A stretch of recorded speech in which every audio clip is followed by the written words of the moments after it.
dan bekerja sama juga dalam konteks yang lebih besar secara institusional. Saya persilakan sebelum ke Pak Kapolri, saya persilakan terkait progresnya cukup bagus. Kemudian kita juga melihat usaha dari teman-teman Polri sangat serius menangani kasus ini. Bahkan di dalam mudah-mudahan kita segera bisa menemukan pelaku di dalam kasus ini. Sementara dari saya itu terima kasih sekali lagi Bapak Kapolri. Terima kasih banyak Bapak Ketua, Pak Febri, Pak Kadif Humas. Baik rekan-rekan sekalian, jadi kehadiran kami dari Polri. Baik, terima kasih. Jadi yang pertama saya kira untuk masalah pemeriksaan saudara novel, prinsip kita ingin secepat mungkin supaya isunya bisa diklarifikasi ya. Namun kalau pemeriksaan itu tentunya sangat tergantung juga dari kesiapan saudara novel dan juga dari KPK. Nah, oleh karena itu kita akan selalu berkoordinasi dengan Bapak Ketua KPK. Nanti kalau seandainya memang sudah novel sudah siap di sana dari segi kesehatan terutama, kalau didamping oleh Bapak Ketua lebih bagus, nanti tim kita akan segera berangkat ke sana. Jadi timingnya saya sendiri mohon maaf tidak bisa menentukan, yang jelas inginnya secepat mungkin supaya klarifikasi segera kita laksanakan.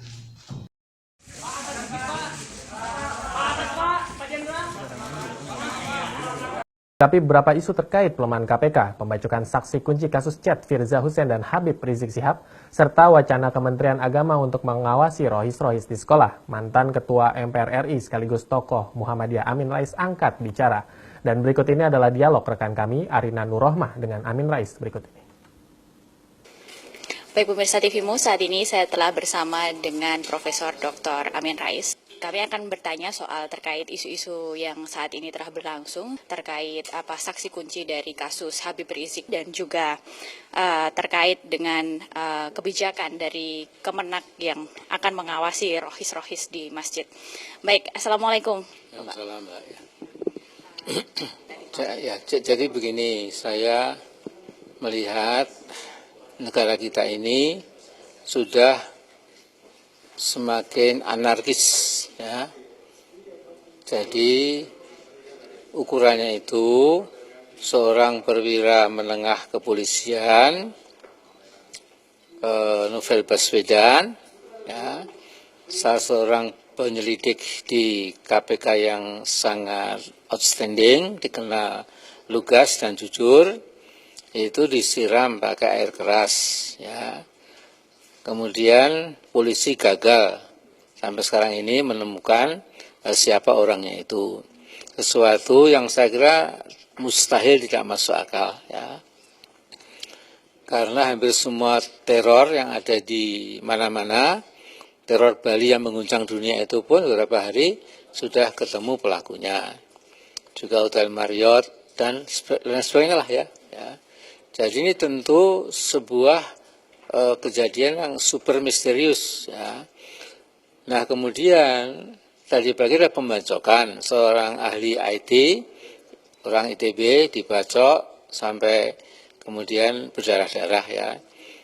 Nanti kalau ini dibiarkan terus ya, akan terjadi semakin anarkis. Yang dilupakan rakyat juga bisa marah pada pemerintah ya. Jadi jangan anggap enteng ya.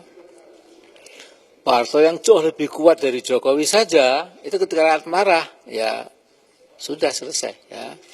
Ini Bung Jokowi ini jauh lebih lemah dibandingkan dengan Pak Harto, Bung Karno dan lain-lain ya. Jadi tolong Pak Jokowi jangan main api ya. Dia itu lurahnya Indonesia.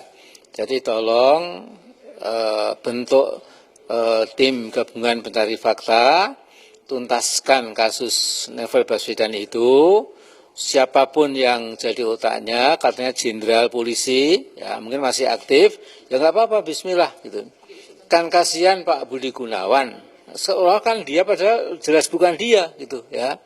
Nah jadi supaya kesemrautan ini tidak membawa kepada proses pembusukan yang lebih jauh lagi, hendaknya segera diselesaikan. Ya.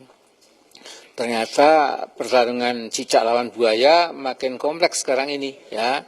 Jadi saya kira kunci klarifikasi masalah pembusukan di KPK itu adalah temukan ya siapapun ya yang menjadi pelaku utama sponsornya itu dikenakan proses hukum setegas-tegasnya siapapun dia.